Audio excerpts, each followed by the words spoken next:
Welcome. You're listening to The Aligned Self, Conversations in Creating a Conscious and Abundant Life. This is Daniel Denovi. I'll be your guide and host. Let's see just where we can take this.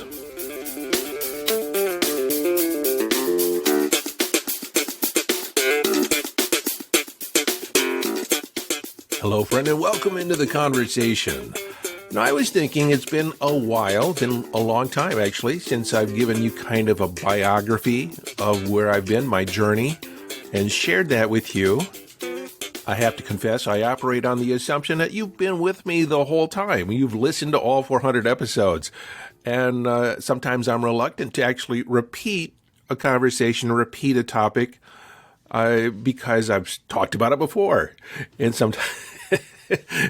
But I realize that a lot of you have not listened to every episode. Some of you are joining me for the first time. And I thought it would be good to revisit my path, my journey, to share some of my quantum jumps and the mindset that preceded those quantum jumps. Now, suffice it to say, I'm not going to talk about everything. There's so much to talk about, so much that could be included over 6 decades or more. But it could be said that in addition to everything that I'm going to talk about today, there's at least 100 times more micro adjustments, micro epiphanies, little insights that I've adopted or incorporated in my journey. And so I'm going to present my story in some broad strokes and talk about some of the quantum jumps, how you can initiate some quantum jumps in your life. A quantum jump is essentially a jump in levels of performance, of being.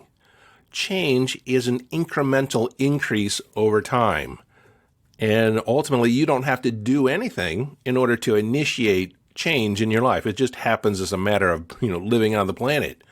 And sometimes quantum jumps occur on their own. You have guides and other influences that are ushering you along on your journey. And sometimes, whether you like it or not, you make a quantum jump in understanding. With that said, I'm beginning this with the assumption that you are a lot like me. You're invested in personal growth. You want to be all you can be, realize all your potential. That is the assumption I'm making. If that's not you, then I think you best go somewhere else, because ultimately you're just not going to like the episode. So, by and large, my journey began when I was 13 years old. Today, I'm 63-ish, almost 64. But I remember specifically when I was 13, just merging into high school, freshman in high school. For those of you in the United States, I know that you call it something else in other parts of the world, but it was my first year of secondary school. I came across Abraham Maslow's model of motivation, the hierarchy of needs. And I was introduced for the first time to the concept of self-actualization, the pinnacle of Maslow's pyramid. So essentially, self-actualization is the realization of your potential or operating near the ceiling of your potential, all that's possible for you. Now, to me, that sounded like a worthy destination as a quest for my being. So it was in the introspection, in the rumination about what potential means, that I came across a quote that has guided my life ever since. It comes from George Leonard, and it goes like this. The ceiling to your potential is built the moment you say, I can't. Well, the moment I read that, I had a full-body cascade event that I call an aha experience. That resonated with me. That made sense. Also, I understood in that moment, if it was to be, it was up to me. I got to say. It was then that I adopted the mission that I wanted to be all I can be, to realize my full potential and to know at any given moment I have no idea what that truly looks like. So that mission continually pulls me forward to make an attempt to fulfill on something that I'm pretty sure I never can. But I think it's a worthy quest all the same. Leo Burnett Advertising has a motto, when you reach for the stars, you may not touch the stars, but at least you'll never come up with a handful of mud. Now, the other thing that I did when I was 13 is I began investigating hypnosis, self-hypnosis, and began practicing deep levels of trance. And I developed a relationship between my other-than-conscious mind and my conscious mind. Now, I can't speak for every 13-year-old, but I'm pretty sure that most 13-year-olds were not thinking the thoughts I was thinking. Ever since then, I have thought an awful lot about thinking. It seems redundant, does it not, to think about thinking? And I often reflect back over where certain thoughts originated and why am I thinking those thoughts and how do they occur for me.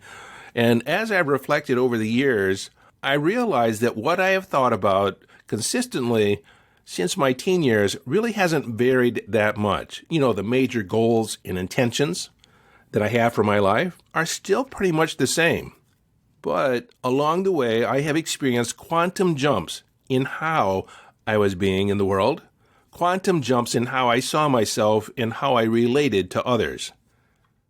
Now, since I figure we are still somewhat the same and invested in being the best we can be, I'm going to share what it takes from my experience to create a quantum jump, an exponential shift, elevating your whole life to a whole new level of being in action.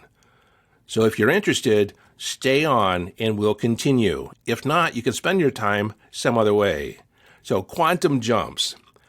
Even though I made the decision to pursue my potential when I was 13, it wasn't until I was 28 through a period of self-reflection that I realized I was off course. During this self-reflection, I looked at where I had been over the last 5 years and projected forward.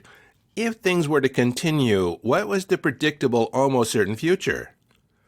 Well, as I thought about it, and to put it simply, the future looked pretty bleak. It looked ordinary and mundane, dim and dark in my mind. Being ordinary was my worst fear, and not inspiring in the least. But for the most part, I had set up my life in order to fit into other people's expectations, other people's ideas about what I should be and who I should be. And so as I took an account of where I was and where I was heading, I had an epiphany that in my moment, I was in a rut. Like wagon wheels moving through mud, they develop a rut, there's a channel, and the wagon cannot get out of those. And so, yes, I thought I was in a rut. So in that moment, I declared a revolution for my life to get out of that rut of habitual thinking and beliefs. Now, before you declare a revolution for your life, I have to tell you that it is a fire that burns everything clean. I had no true understanding of the power of such a declaration. My new theme for my life was to live an extraordinary one. But that declaration ended up changing everything. My relationships, my job, where I lived. There was no stone unturned. But as I created this new declaration, initially I was mistaken in the idea that it was in doing things differently, acting differently, that was going to change everything. But that really just started me in the process of overcoming inertia, that stuck feeling. But I did begin moving slowly in a new direction because I just started doing anything that was different than I had done before in the context or the idea of challenging the status quo. I figured if I started doing different things, then I would start getting different results. But to be truthful, engaging in new and different actions was probably preparing me for the quantum jump, although I didn't know it at the time, for that exponential shift that was about to occur. You see, I discovered what made the quantum jump possible wasn't so much what I was thinking, but more accurately, how I was thinking. It was about this time in my life that I encountered the technology of neuro-linguistic programming. I actually enrolled myself in a 21-day intensive to learn NLP in Princeton, New Jersey. Now, NLP, or neuro-linguistic programming, is more concerned with how we are thinking, the process of our thoughts, rather than the content of our thoughts. The content of our thoughts essentially produces a story. But if we start changing how we process our thoughts, process information, we start changing our results. So as a consequence of my training in NLP, I learned how to ask powerful questions. You see, questions stimulate new thinking. Most people are under the mistaken idea that they are thinking a lot. But in actuality, they're just simply regurgitating or, secular thinking. They keep having the same thoughts over and over again, which usually are a result of their past programming. And so by engaging in new questions that stimulate new opportunities, new conclusions, we actually begin thinking new thoughts. We attract new answers. Also, as a result of the training, I began organizing my thoughts around core principles and frameworks. I developed well-formed outcomes, so my thoughts and actions were intentional. Now, that's a radical concept. But I became outcome-oriented, so just about everything I engaged in life, I decided ahead of time what was the outcome that I was shooting for. If I went to a party, the outcome that I wanted was I wanted to have fun, and I would create an outcome that would actually stretch me a little bit, maybe, meet 5 new people. But that thought process alone of engaging or creating intentions for outcomes to occur changed everything. Later on in years, that's very similar to segment intending that Abraham Hicks proposes. Another aspect that changed my thinking as a result of this training was I identified my values, my highest priorities of life, and the criteria by which I wanted to live my life by. You see, we all have criteria or a checklist of what has to happen in order for us to feel something or experience something, but most people aren't aware of the criteria that they have that needs to be put in place. For instance, for me to feel love, there's certain criteria or a checklist that has to show up in order for me to feel or experience love.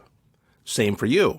A lot of people seek relationships, but they don't want a relationship per se. They want what they're going to get as a result of being in that relationship. So they have criteria that when this is met and this is met, say intimacy and connection and touching and attraction, then that is a relationship that they desire. But most people just say, I want a relationship, and they end up with one that can be troublesome at best. What else did I learn? Well, I started choosing the context I wanted to live my life by. I started framing everything around being extraordinary. I would ask myself, is this in alignment with being extraordinary? And so I used that to begin filtering my experience, filtering my choices. And one of the most important things I learned is how to run my brain, how to actually observe and manipulate my thoughts or create my thoughts, what and how I visualized and what and how I said things to myself, in other words, my internal dialogue, in order to get results, in order to stay in alignment. Most people have thoughts, but they're not at the helm of the ship. They don't feel that they are the captain of their ship. They are more a slave to their mind. You have to make a decision to make your mind work for you. So this NLP training, this neuro-linguistic programming, and I know there's a lot of different things on the internet about NLP, but my experience of NLP has been in the context of personal change and therapeutic work and change work, working with clients. So after this training, in changing how I thought, created an exponential shift in how I was being in the world. Suddenly, I was living deliberately. I was living from inner signals. I was inner directed, and that has changed everything. When I say inner directed and from inner signals, in the end, when push comes to shove, I always acquiesce to my own internal guidance, my intuition. And if it violates my integrity, violates my values, then I will not compromise myself. I made a commitment to myself, and I show up for me first, and then I can show up for everyone else. The quote that I use from Shakespeare, "To thine own self be true." Say it again, "To thine own self be true, and so it shall follow as the night to day. Thou canst be false to any man." In other words, if you're true to yourself, then it's going to stand that you're going to be true to everyone. So, in choosing myself first, in living deliberately, as a consequence, there was an exponential shift in results I was able to generate. I was happier, I was more satisfied, and more excited about my life than ever before. In addition, my self-esteem went through the roof. Because when I looked myself in the mirror, I knew myself not to be a liar. I walked my talk, and I was proud of how I was showing up. But this was really only after making the decision, the choice, to be 100% responsible for my life. Now, a lot of people say they're not, they're at the effect or influence of outside events. But if you take the stance, and let's just say for conversation's sake, you're not responsible for 100% that shows up in your life. But if you take the stance that you are, and you come from that idea that you're 100% response-abled, then you will take initiatives and to make choices because you're holding yourself accountable for what's showing up in your life. Even though it's somebody else's doing, you invited them, you're the platform for them to show up. And so it's an empowering stance to take 100% responsibility for your life. Also ushered in a whole new way of being. So I started sharing my newfound wisdom with others through a coaching practice. I opened up an office and I saw clients in the evenings and on the weekends while I was working my full-time job at FedEx Express.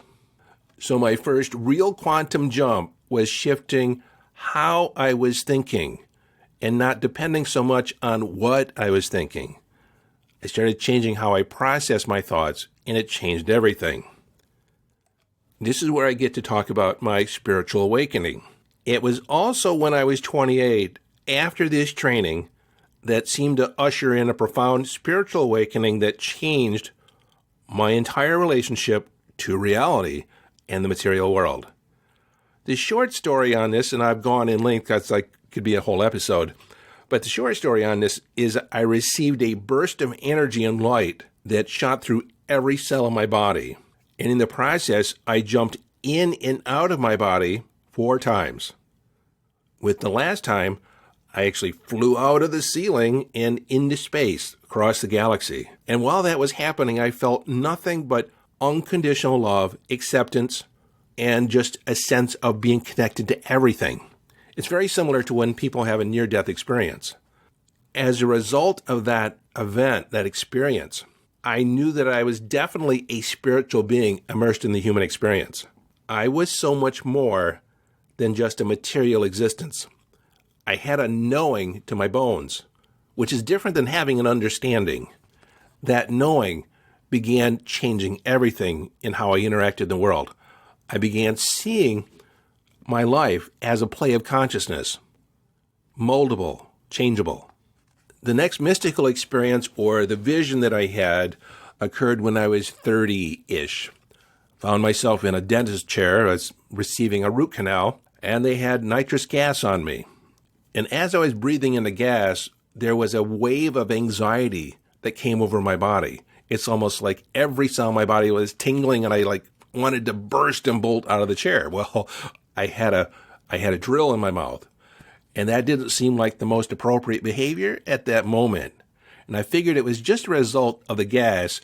So I've been a long time meditator. I'd been meditating since I was 13. And so I decided just to relax my body even more. And I started breathing more deeply, which probably brought more gas into my system.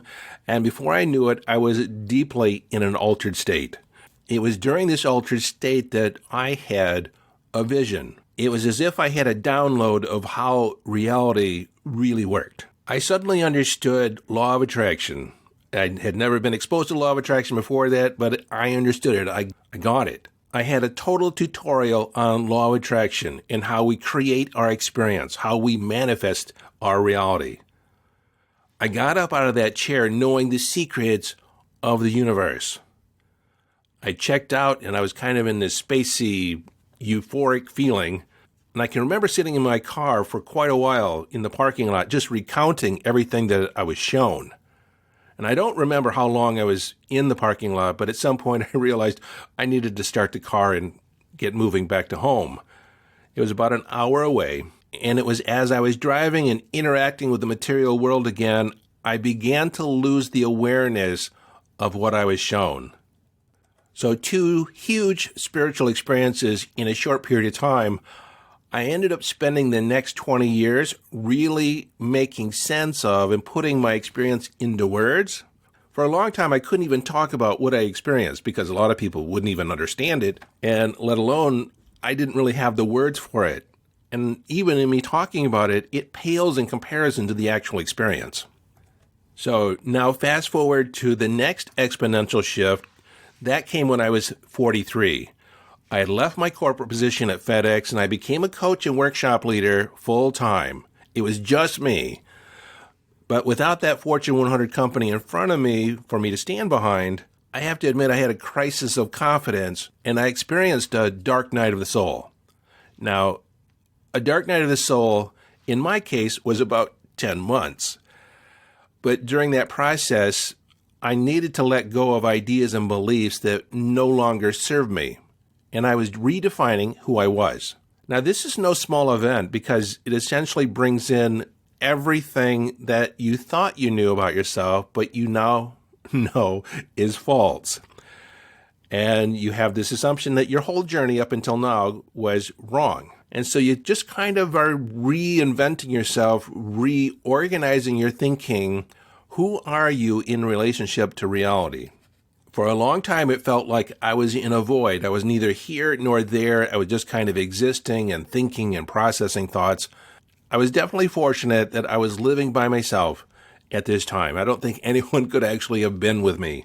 But again, that period was a real growth spurt. It was a quantum jump in knowing who I was. It was a period of choosing and expanding my path. I created a new self-identity to go along with it as well. A year later, at age 44, I searched out a new mentor, Tolly Burkan, the father of American firewalking. I became a certified firewalking instructor. In 1988, I walked on fire for the first time, and I knew there was something to it, but I didn't really get it at the time. The next year, back in 1991, I walked on fire again and had a profound experience. And so, in being a coach, I knew that I also wanted to teach it because there was something even more to understand about it. So I made my trek across the country to California and up into the hills and mountains near Lake Tahoe and learned how to walk on fire. So here I am back in Michigan after my certification, and I created a private ceremony for myself.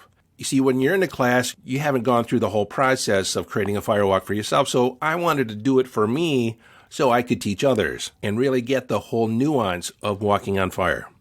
So as I did this, I was very intentional in selecting the wood and transporting it.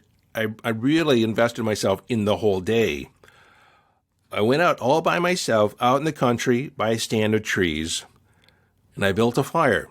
And I tended it over the next 3 to 4 hours. Now, when I say a fire, the flames leap 10, 12 feet up in the air. It's no small fire, and it's no small amount of wood.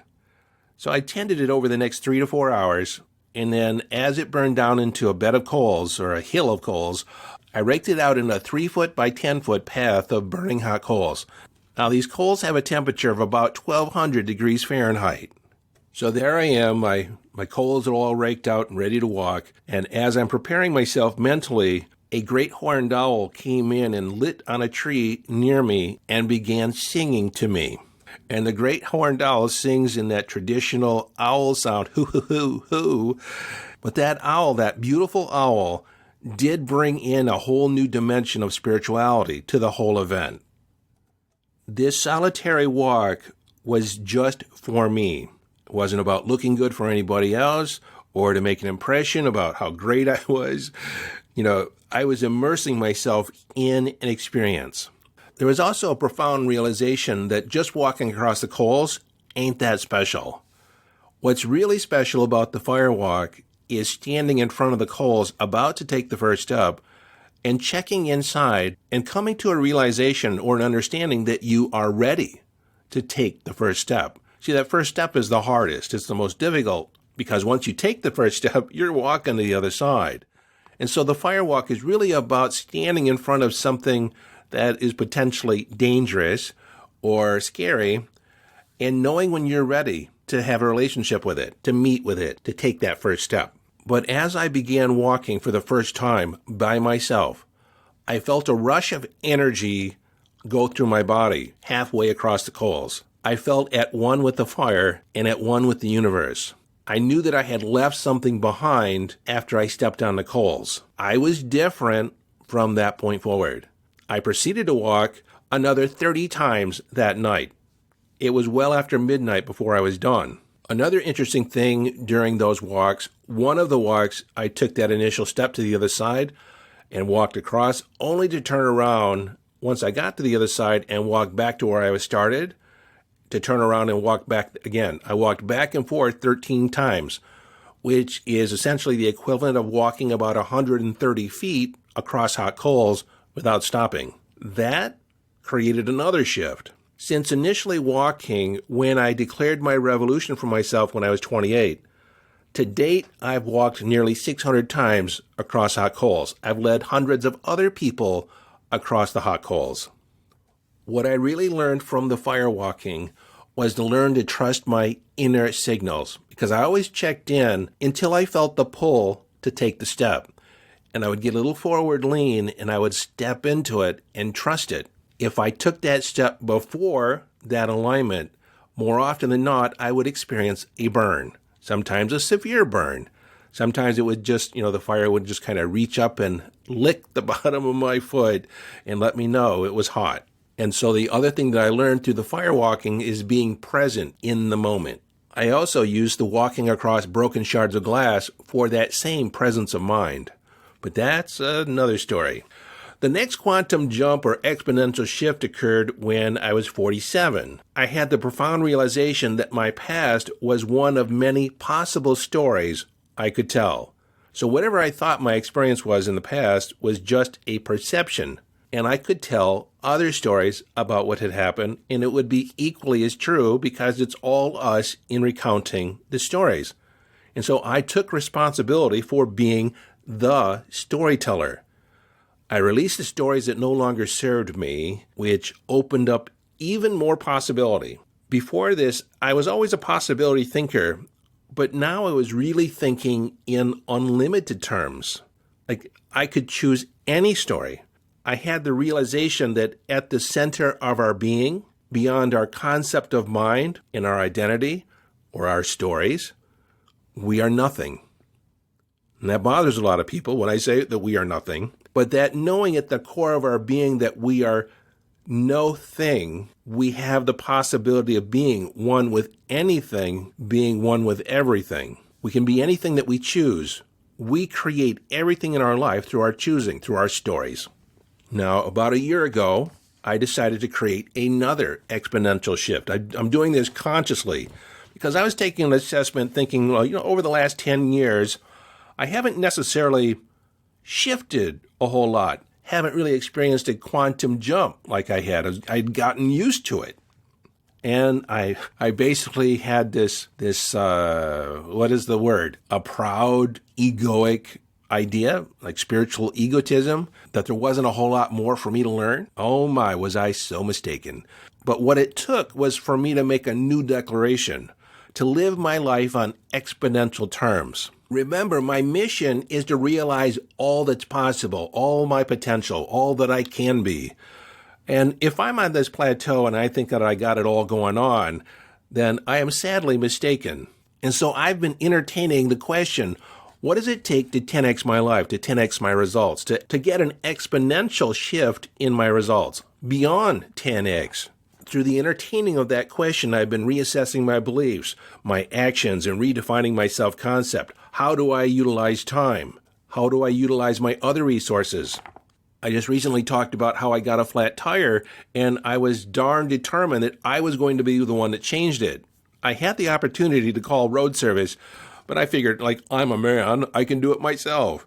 And then I realized that the whole process ended up taking 6 hours more than it needed to had I called someone else and allowed someone else to handle it.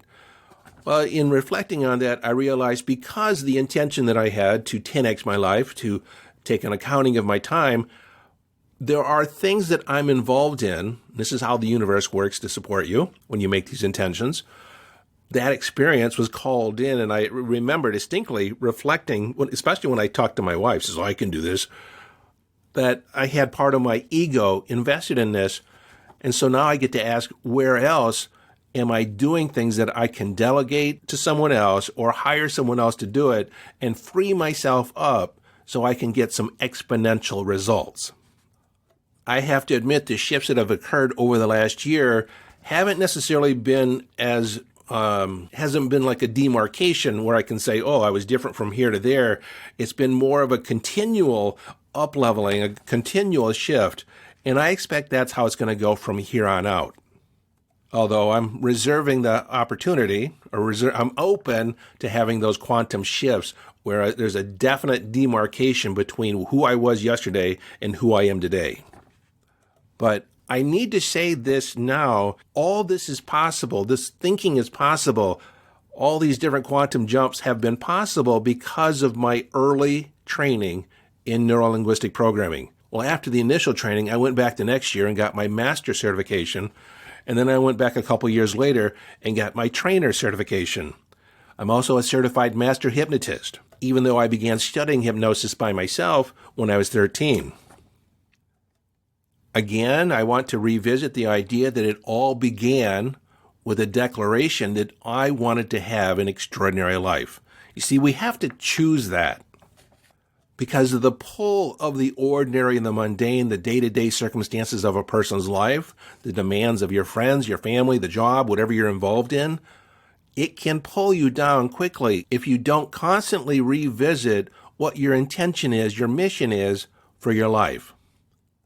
Now, in my recounting, you can probably realize that life mastery, self-mastery is not a destination, but a series of shifts and plateaus. You see, once you get to the top of one hill, you realize there's even further you can see, even further you can go, and so you begin again. I call this entire process living the epic adventure. The other thing that I want to talk about is the declaration I made a year ago to create an exponential shift has led me to reimagine my online community, the Nexus of Transformation. 3 or 4 years ago, when I started it, it was the vault, simply a repository or a library for my courses. But I realized that people really don't want courses. They don't really want coaching. They want the result for their life that they're going to get on the other side of that training or that coaching. And I was thinking, how can I bring more of my journey into the experience of the Nexus in the community? And so the Nexus is an educational platform. It's a circle of influence of kindred spirits all engaged on this journey of self-mastery. And so the way I've reimagined it is more akin to a mystery school than, say, an online platform. I'm relaunching the Nexus on August 15th, 2024, and the centerpiece, the flagship offering, is going to be neuro-linguistic programming for self-mastery. And all the other courses and topics talked about inside the Nexus are applying all the principles, all the process and shifts in thinking. As you can probably imagine, over the years, I've learned a thing or two. And I'm inviting you to join me and create some quantum jumps of your own. I'd like you to enroll in the Nexus today. If you're really invested in your personal growth, I guarantee that this will shift everything for you. Personally, I've reduced my coaching load so I can focus primarily on the Nexus, your engagement in the Nexus, so I can be there to support you in every way possible. And so, like I said, there's courses, training, deep conversations, and you'll be amongst kindred spirits, which I did not have when I was going through all this. This is the resource that I wish I had. And my goal, my intention is that you don't have to invest 40 years to get to the same place that I am. I'm inviting you to stand on my shoulders so you can get to where you want to go even faster. So if you want to join my inner circle, if you want to join my community, which I think you should, I'm going to be very direct, I think you should do this. You don't have to. You don't have to. It's not an obligation. You can choose not to, but understand that it does require a commitment. And that's not an obligation. That's not a have to. The commitment is that you get the long-term value of committing to yourself. Remember in my story, my recounting, that I chose to be 100% responsible for my life. You see, I think of it as my moral obligation to be all that I can be, to not leave anything on the table. When I reach the end of my life, to be thoroughly used up, to know that I've given it my all. I mean, do you want to reach the end of your life and say, I could have done better? I could have given a little bit more effort?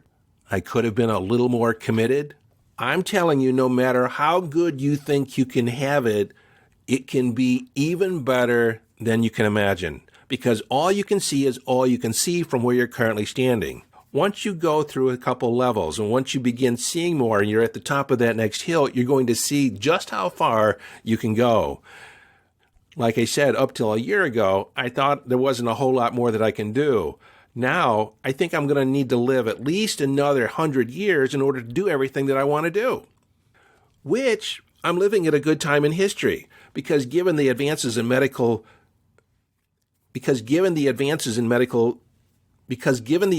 of science and medical knowledge, it's very possible I could live another 100 years. And one of the things that makes that even more possible is that I have a worthy destination. I have things I want to accomplish. I have things I want to do, things I want to be a part of. So, whether or not you join me, I hope you continue listening to the podcast, because I'll continue to show up here. I'll continue to share my knowledge, continue to share little insights of wisdom, share little stories that I've gone through, in the hopes that it's going to make a difference for your life. Ultimately, that's my legacy. That's what I see. If I get you to have the life you desire, and that you understand and get to your bones that you are the creator of your life, then you're going to impact everyone around you. And that's part of my mission, is vicariously I get to touch the world through you. Your badass self-expression in your life is my legacy.